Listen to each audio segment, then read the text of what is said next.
பக்தியோட உண்மையா மனசுல நினைச்சா போதும், இறைவா என்னோட துணை. நாம செய்யற எல்லா நல்லதுக்கும் இறைவன் துணை இருப்பார். நம்ம செய்யற எல்லா தப்புக்கும் சாட்சிக்கு நிற்பார்.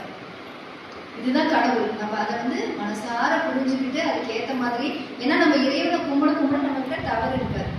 ஏன்னா பயம் இருக்கும். இப்ப நான் ஒரு தப்பு தெரியாம செய்யறேன், என்னை யாரும் ஒண்ணும் பண்ண முடியாதுங்கிற தைரியம் எனக்கு இருக்கும். நான் கடவுள் காலம் போட்டேன், யாருக்கும் தெரியாது, அப்படி எது வேணாலும் நினைக்கலாம். நான் திருடுறேன், யாருக்கும் தெரியாது, என்ன வேணாலும் நினைக்க முடியும். ஆனா நமக்கு மேல இறைவனுக்கு எந்த தடையும் இல்லை. எங்கிருந்து வேணாலும் அவரோட அணுவின்றி என்ன சொல்லுவாங்க, அவனின்றி அணுவும் செய்யாது. அப்படிதான் நம்ம இறைவனோட நம்ம துணையோட இருக்கிறோம். அதனால அவர் எதுக்காக நம்ம இந்த உலகத்துல படைச்சிருக்காரு, சந்தோஷமா இருக்கு. அவனுக்கு தேவையானது எல்லாம் எடுத்துக்கோ. இந்த மண்ணு காசு கேட்குதா, இந்த வானம் காசு கேட்குதா, காட்டு காசு கேட்குதா, மழை காசு கேட்குதா, கிடையாது. அன்போட இருக்கு. ஒரு செடிகிட்ட போய் நீங்க அன்பா பேசுனா அப்படி பூக்கும். யாராவது ட்ரை பண்ணிருக்கீங்களா அந்த மாதிரி?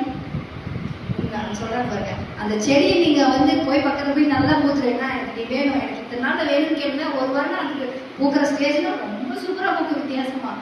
இதெல்லாம் உண்மை. இந்த இயற்கை எல்லாமே உண்மை. இந்த இயற்கைனா நம்ம எதை போய் பண்றது, என்ன கும்புறது தெரியாத, எல்லா சக்தியும் ஒரு இறைவன் இருக்கிற இடம். நம்ம அங்க போய் நம்மளை அர்ப்பணிக்கிறதுக்காக போறோம். சும்மா லைன்ல ஒரே நாள் எல்லாருமே போகணும், ஒரு அட்டன்ஸ் போட்டு வெளியே வரணும் அப்படிலாம் கிடையாது.